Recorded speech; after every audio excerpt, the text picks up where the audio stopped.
الحمد لله حق حمده، والصلاة والسلام على خير خلقه محمد وعلى آله وصحبه وعلى من تبعهم بإحسان إلى يوم الدين. براني عزيز لبروغرامي زاد قناغي دو بابتي جيانامي في غمري خوشوي صلى الله عليه وسلم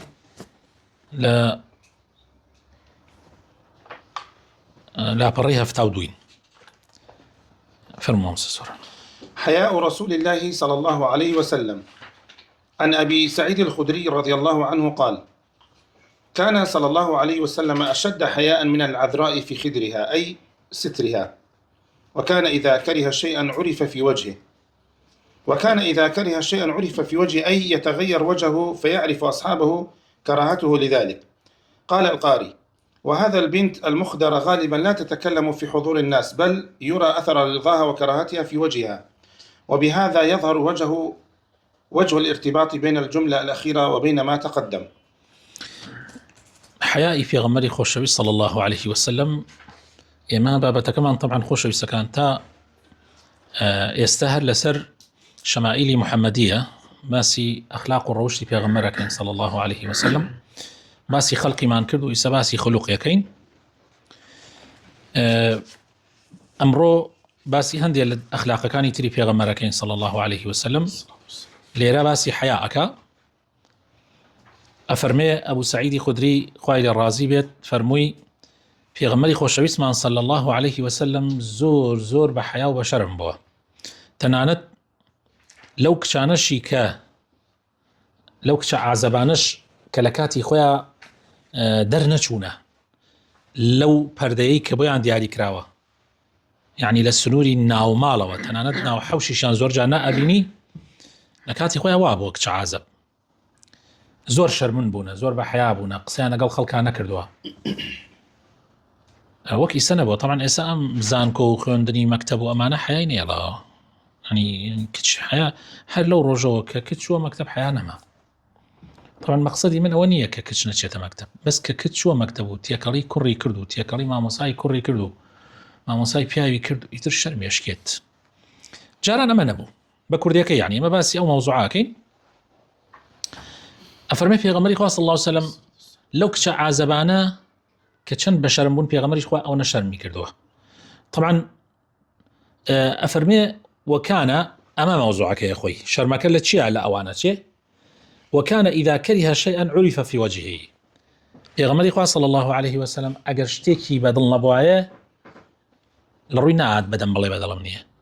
بەدەم چاوی هەستت پێ کرد. و ئەگەر دڵیشی بە شتێ خۆش وایە هەر بەدەم چاوی پێ دەزانی دڵی خۆشە. طبیعەتی وابوو. مەلا عەلی قاری ڕەحمەتی خوای لێبێ ئەفەرمێ کچی عازەب لەو کاتە بە تایبەتی ئەڵێ غالیبەن زۆربەی جار قسەیان نەئەکرد ئەگەر خەڵک لە ماڵا بوایە، بە تایبەتی باوکی، حتا تەنانەت باوکی دانیشت و خەڵکی تر ئەوە غەریب هەر زۆر شەرمیان نەکرد، قسەیان ناکرد، بەڵکو ئەثەری ڕازیبوونیان بە ناوچاوانیانە دیار بوو. ئەلەمەیە پێغەمبەر صلی الله علیه وسلم لە ئەوان، ینی ئەو کچانە ئەگەر لە شتێک بێتاقەت بۆیان هە بەدەم چاویانە دیارە بوو، دەم نەیانەوت و ئەگەر دڵیشیان بە شتێ خۆش بە هەر بەدەم چاوە پێتەزانی. بۆیە ئەوترێ يعني علامەتی ڕیضا بێدەنگیە. يعني بۆ ئەوانە زیاتر ئەمە سکوت علامەی ڕیضایە بۆ ئەو کەسانەیە کە شەرمنن، وەکو کچ عازە و کاتێ دێ بەش و پرسیارەکەی ڕازیت یا ڕازینت کە بێدەنگ بوو معناویان ڕازیە. ئەمە بۆ هەموو ئینێک نییە، حاڵەتێک نییە، ناکرێ هەموو خەڵک بڵێ وەڵا کاکە مادام بێدەنگە ڕازیە. ئیسا ئێمە کشتمان بێدەنگین لەدەی شتیە بحکومەتە، یعنی ڕازین. يعني تواني حكومات بيجي ولا كاكا ما إجماعي سكوتية كاكا مو ملتي كل شيء إجماعي سكوتي كردك شيء رازية. لا والله خلق ترسيه خلق نابري. وبهذا على اللي روب ما درك أو ارتباط له حديث زور كاتي أم حديث باسكري، يعني على خوجي مو في غمر تشبيه كان بكتش عازو. نعم أما استكلينا ما بس الشرمكية في غمر صلى الله عليه وسلم شرمن بوا نيتواني ولا زور مسائله کە پەیوەندی بە ئیشی تایبەت خۆیەوە نەک لە هەموو حاڵەتێک، لە ئیشی تایبەتی خۆی. بۆ نمونە خەڵکە هات بەکو ئێستا باسیەکەین تۆزێکی تر خەڵک هاتنە ماڵی پێغەمبەری خوا صلی الله علیه و سلم لە ماڵی پێغەمبەری خوا دا ئەنشتن نانیان خوارد و دەستیان کردە دەمەتەقێ شانیان داوە بۆ خان دەمەتەقیان کرد نە ئیش نە هیچ پێغەمبەر پێی خۆش نەبوو پێغەمبەر نوێژی بەیانی لەسەر لە ڕێگایە و ئەمە ئیسا هیچ بابەت کۆتایی پێات ئیتر بۆ ناڕۆن لە ڕووی نەهات بڵێ بۆ ناڕۆن لە ڕووی نەهات بڵێ بۆ ناڕۆن حتا خوای تعالی ئاەتی دابەسان. وفي الصحيحين عن أنس رضي الله عنه في قصة زواج النبي صلى الله عليه وسلم بزينب بنت جحش رضي الله عنها، فبعد أن أكل الصحابة فرق وبقي 3 منهم في البيت يتحدثون والنبي صلى الله عليه وسلم يريد خروجهم. قال أنس رضي الله عنه: وكان النبي صلى الله عليه وسلم شديد الحياء، وفي الرواية جعل النبي صلى الله عليه وسلم يستحي منهم أن يقول لهم شيئا. وهذا الحديث من أعظم الأدلة على شدة حيائه صلى الله عليه وسلم، فقد حمله الحياء على عدم مواجهة أصحابه بشأن خروجهم حتى تولى الله تعالى بيان ذلك إعظاما لحق نبيه صلى الله عليه وسلم، فقال تعالى: يا أيها الذين آمنوا لا تدخلوا بيوت النبي إلا أن يؤذن لكم إلى طعام غير ناظرين إناه ولكن إذا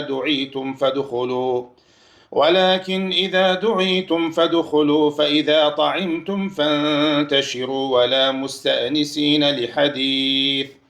إن ذلكم كان يؤذي النبي فيستحي منكم والله لا يستحي من الحق. ئەمە ئەوە دەرەخاکە عەرزم کردن ئەوکو ئەنەس لە باسی زەواجی پێغەمبەری خوایە صلی الله علیه وسلم بە زەینەبی کچی جەحش ئەفەرمێ دوای ئەوەی سەحابە هاتن نانیان خوارد وەلیمەکەی کرد پێغەمبەری خوا صلی الله علیه وسلم نانیان خوارد ئەڵێ سییانیان هەڵ نەسیان بۆ خۆیان شانیان دا بووە و دەمەتەقییان نەکرد. پێغەمبەری خوای صلی الله علیه وسلم حەزی کردووە بڕۆن بەڵام لە ڕووی نەهات پێیان بڵێ زۆر شەرمیان کرد. ئەوە بوو خوای پەروەردگار خۆی ئەم ئاەتانەی دابەزان بۆ ئەوەی حەق و مافی پێغەمبەری خوا صلی الله علیه وسلم بەرامبەر بە سەحابەکان ڕوون کاتەوە کەوا پیانە فەرمێ مەچنە ماڵەکانی پێغەمبەری خوا صلی الله علیه وسلم ئیلا لە کاتێکە ئیزنتان پێدرا بۆ خواردنیان بۆ شتێ. یعنی خەڵک وا هەبوو نییە بەبێ ئەوەی با لە دەرگا بەبێ ئەوەی ئەکسەر ئەیڕانی بۆ بن ماڵ. یعنی عادەت وا بوون لەو عەرەبە عادەت وا بوو. ئێستەیش من لەم ڕەمەزانە خەڵکانێک پێمیانەوە دەیان مامۆسا بە تایبەت نامەل هات لە بەشی ژنانەوە مامۆسا بیکە خاتر ئەو خوا ئێمە هاین لە کۆڵانێکە پشتی ماڵ برایە و یعنی برای پیاوەکەم و ماڵی باوکی و ئامۆزاکانی ئەویت ماڵەکەی ئێمە حد دەرگای حەددا ناخری بە کەیفی خۆیان ئەڕان بۆ ژووری خەوتنەکە نەدان لە دەرگا نە سەلام ئەویت ئەگەر ئەویت من جاجار ئەڵێم کاکە ئێغێ بەی لە دەرگا ئەویت تووڕە و نەگیانم بۆ چییە هەرو ماڵی برای خۆمان شە بدەین لە دەرگا. عشایر وایە بەخوا مامۆسایەک باسێکە وتی لە دەیەکا بووم لە دەیەکان حەز ناکەم ناو مامۆساکە بێرم ناو دێکە بێرم وتی ینی ئێمە هاوینانە و کاتە مبارڕیدە و شت نەبوو خەڵ لە ناو حەوشە بەر حیوانەکە خەوتو بووین وتی کاتێکمان زانی لە دیوارەکەەوە یەکێ بازی داوە ئەو دیما وتی ئێمە هەردوومان لەژێر بەتانیەکە بووین وەڵام مامۆسا داوای لێ بردن و حەزم نەکرد ئەزیێتاندەم یعنی بام لە دەرگا و عەزیێت دەدەم یەکسەر بێم ئەو دیما یەکسەر یعنی زۆر سەیرە. جا خوای تەعالی فەرمێ مەچنە ژوورەوە چاوەڕوانی نان کەم زان نان کەیفیەگەیە و نازانم چی کاتێ وترا وەرن ئەو کاتە وەرنە ژوورەوە ئەگەر بانگ کران ئەوجا ئەگەر نانیشتان خوارد پێغەمبەر ئیشی پێتان نەبوو بابەتی گرنگ نەبوو بڵاو بکەن هەرکێ بڕاتە ئیشی خۆی دامەنشن دەمەتەقێ بکەن بڕۆن لە شوێنی تر دەمەتەقێ بکەن ماڵی پێغەمبەر حورمەتی خۆی هەیە ماندووە بێ ئینسانەک. یعنی ئێستا بەڕێزان یعنی بە تەجروبە بڕۆن تەماشاکەن هەندێک مامۆسامان هەیە کاتی خۆی تەواو منیش وا بووم ماڵیان لە ناو مزگەوتەکە هەر فەوتاون ژنی فەوتاوە مناڵی فەوتاوە کچی فەوتاوە حاڵێکی هەیە کابرا لە وەخت و ناوەخت نازانێ دێت ڕووەکاتە ماڵە جاری وا هەیە هەر کابرا ئەهلی ئیلتزامە من خەڵکی ئەهلی ئیلتزامم دیە لە ماڵە نەبوومە وتمە بۆن من شتێکی هێناوە وتمە بڕۆ لە دەرگای ماڵە داینا خێزان وتی لە کتوپڕێکا سێرم کرد لە هەینەکە شاتە ژوورەوە لە مەدخەلەکە شاتە ژوورەوە من وتم لە دەم دەرگای حەوشە دایە وتی کاتێکم زانی هاتۆ بۆ بن ماڵ بشرتك يعني الناس راي مال مانية كاتي مزاني وتي لما دخلك أخوي كده وتمرا يتلو الرجوع من نمود بيش اشتبوا بمال يعني هيك عرف لأن يعني بري الشتي العشائرة أو الناخوات وبجي غلا نوك عفرتك السري يرود بيه نوك نازل ما دنا بن نوك اشتيك ببيت يعني هيك أو حسابات أنا ناكن جات وزي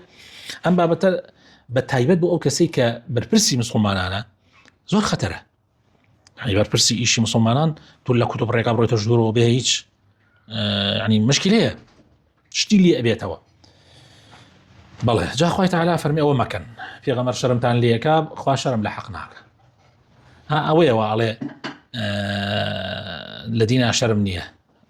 والله لا يستحي من الحق يعني خوا شرم لحقا شرمناك معلومة يعني لحقا خوا حقا كان عليه شرمناك وقت في غمرنيه في غمري خاص لازم شرمك بلام خوا شرمناك چونك بو باراستني حرمتي في غمر صلى الله عليه وسلم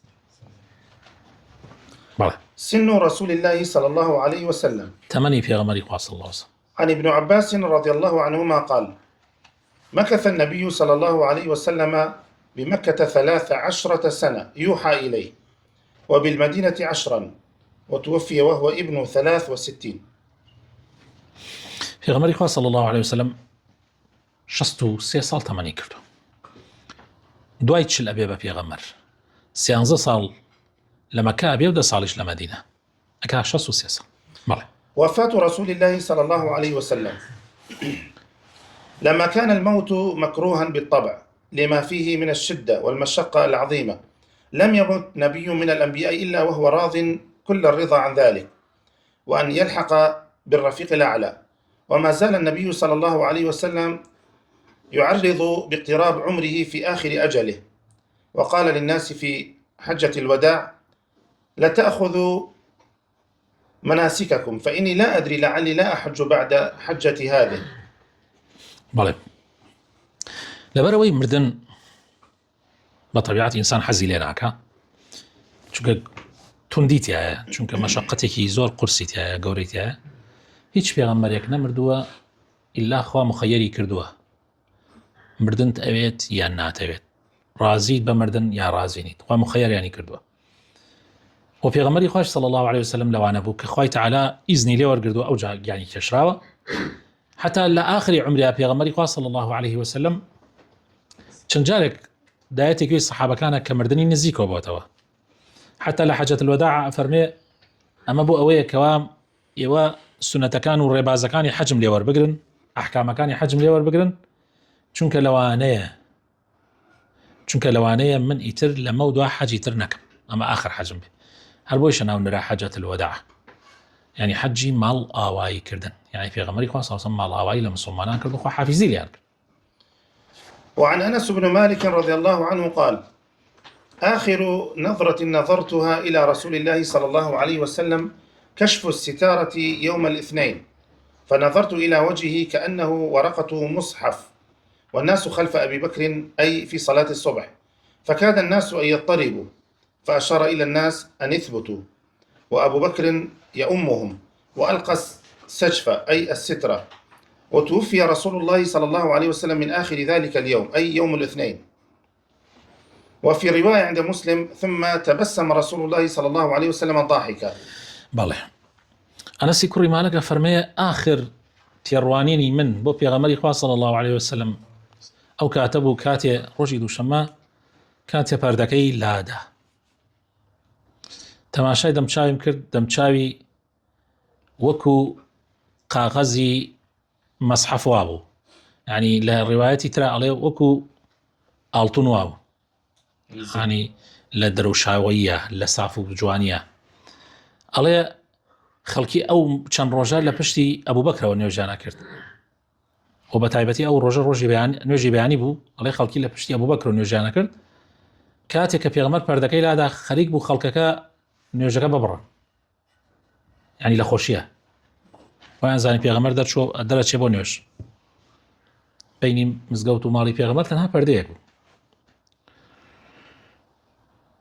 جا يعني خەڵکی تر لایان کردە لای پێغەمبەرەوە سەڵات لەبان نوێژەکە يعني ئەو ئاوا لەوێ بوو ئاوا خەڵکەکە ئاوا لایان کردەوە في غمري خاص صلى الله عليه وسلم إشارتي ذاك هر کەسێ لە شوێن حتى أبو بكر چونکە لە ڕیزیە کەمەوە نزیکتر بوو يعني دەرگاکە يعني لەوێ پێغەمبەر دەرەچوو یەکسەر هاتە بەر نوێژی ئەبوو بەکر خەریک بوو نوێژەکە ببڕێ پێغەمبەری خوا صلی الله علیه وسلم داوای لێ کرد کەوا لە شوێنی خۆتا بمێنەوە و ئەمانە و ئێتر تەماشایەکی کردن هەر ئەوەی شەوای کرد بە ئەبوو بەکر چەند ڕۆژ بوو نەچوو بوو سەردانی ژنی دۆمی بکە کاتێ بینی ئا پێغەمبەری خوا وەزعی باشە وای زانی پێغەمبەری خوا چاکە بۆیە ڕۆی بۆ لای خێزانی دۆمی ئیتر لەوێ بوو پێغەمبەری خوا وفاتی کرد بەڵێ پێغەمبەری خوا صلی الله علیه وسلم لە ڕۆژی دووشەمە وفاتی کرد لە ئاخری ڕۆژی دووشەمە یعنی لە کۆتاییەکەیە بەڵێ ثم لە ڕیوایەتێکی ترشا فەرمێ پێغەمبەری خوا صلی الله علیه وسلم پێکەنی ئەوە بزگەیەکی کرد و پێکەنی ثم تبسم رسول الله صلى الله عليه وسلم ضاحكا. قال النووي: سبب تبسمه صلى الله عليه وسلم فرحه بما رأى من اجتماعهم على الصلاة واتباعهم لإمامهم وإقامتهم شريعته واتفاق كلمتهم واجتماع قلوبهم، ولهذا استنار وجهه صلى الله عليه وسلم على عادته إذا رأى أو سمع ما يسره، فكاد الناس أن يضطربوا أي فأرادوا أن يقطعوا الصلاة من كمال الفرح بطلعته، وأبو بكر يؤمهم، وذلك بأمره صلى الله عليه وسلم حيث قال: مروا أبا بكر فليصلي بالناس. إمام نووي أفرمي هوي زەردەخەنەکەی پێغەمبەر بزگاکەی پێغەمبەری خوا صلی الله علیه وسلم ئەو پێغەمبەری خوا زەر دڵی خۆش بوو کە مسلمانان لە پاش ئەو ئیتر ئیمامی خۆیانیان هەیە و گشتیان کۆبوونەتەوە لە دۆری ئەبوو بەکر چونکە عومەر ئەو حتا ئەوە لە مۆزوع خۆ حەدیسەکەتان بیستووە کە عایشە ئەڵێتە عومەر ئەڵێ بیلال بڵێ عومەر با بەرنوێژی کە پێغەمبەری خوا صلی الله علیه وسلم هەڵەسێ ئەڵێ نەخوا نە مسلمانان ڕازی نین عومەر بیکە ئەبێ ئەبوو بەکر بیکە يعني إلا أبي أبو بكر هر قومي أبو بكر تابع أبو بكر بيش نوجكين بويا ألين أبو إشارتي أبو بكر حبيش أوج بتشان رجع فرمي حتشي درجة روكاتنا ومزجوت هموي داخله إلا درجة مال أبو بكر ناي داينخ هموي إشارتها جاء في غماري خاص الله صلى الله خوش بو كمسلمان يك برنجيان هي وهمويان كون لدوري وضلي بو خوش بو كضليان كوبو تولى سر أبو بكر بويا وەکو بڵێ دەمچاوی گەشایەوە بەڵێ بۆ پێغەمبەری خوا عادەتی وا بۆ کاتێک خەبەرێکی خۆش یا شتێکی خۆشی ببینایە دەمچاوی ئەگەشایەوە. وفيه الإشارة إلى خلافة أبي بكر رضي الله عنه وأنه هو الخليفة الأول للنبي صلى الله عليه وسلم. السجف أي الستر، وقيل لا يسمى سجفا إلا أن يكون مشقوق الوسط كالمصراعين أو السجفة كهاتو عليه سجف يعني پەردە هەنێک ئەڵێن پەردە کاتێ پێ ئەوترێ سجف ئەگە کرابێتە دوولەتەوە وەکو ئەمڕۆژ لای خۆمان هەیە ینی ناوڕاست و کرابێتە دوولەت. وعن عائشة رضي الله عنها قالت: كنت مسندة النبي صلى الله عليه وسلم إلى صدري، أو قالت إلى حجري، فدعا بطست ليبول فيه ثم بال فمات. وفي رواية: توفي النبي صلى الله عليه وسلم في بيتي وفي نوبتي وبين السحر ونحري، وجمع الله بين ريقي وريقه، وذلك أنها لينت السواك بريقها ثم استعمله النبي صلى الله عليه وسلم. والسحر أي الرئة، والنحر مجمع التراقي في أعلى الصدر، والمراد أنه مات ورأسه بين حنكها وصدرها صلى الله عليه وسلم ورضي الله عنها. بلى عائشة خوالي الرازي بأفرمي لە کۆتاییە پێغەمبەری خوا صلی الله عليه وسلم سەری لەسەر سێنگی من بوو کاتێک یعنی وفاتی کرد پێش ئەوە داوای تەشتێکی کرد یان شتێکی کرد بۆەوەی نەیتوانی بڕات سەر ئاو بکە بۆی میزی تێ بکە ئەمجا هەر لە ماڵی عایشەشا وفاتی کرد و لە نەوبەی عایشەیشا بوو یعنی سرێ ئەو بوو و لە بینی سەحر و نەحریا سەحر یعنی سەحر ئەوەیە کە سی و ئەوانە لەگەڵ نحرش يعني سروي باراسوكان سنگ يعني أفرمي وفي غمري خاص الله وسلم خوي تعالى لكوتايا ليكي منو ليكي أوي تيكل كرد يعني مقصدي وابو كاتي عبد الرحمن هاتا جورا وعبد الرحمن براي عائشة سواك بدا سيوابو في غمري خاص الله وسلم سيري يكرد وكو حزي لسواك كبير جاء أفرمي من جليم سندو شوردمو أم جاء بدمي خوم تشاكم كرد ودام پێغەمبەری خوا صلى الله عليه وسلم مقصدي ئەوەیە. بەڵێ. وفي هذا كله إشارات لعلو منزلة عائشة رضي الله عنها عند الله وعند رسول الله صلى الله عليه وسلم، حيث مات النبي صلى الله عليه وسلم في بيتها وبين سحرها ونحرها، وكان آخر ما ذاق من الدنيا ريقها. الله همو أما فضلي عائشة باسكا كللاي خوا وللاي پێغەمبەری خوا صلى الله عليه وسلم بەڕێز بووە لە ماڵەکەی ئەوە لە پێغەمبەری خوا وفاتی کردووە، لە سەرسەنگی ئەو وفاتی کردووە و آخر شتیش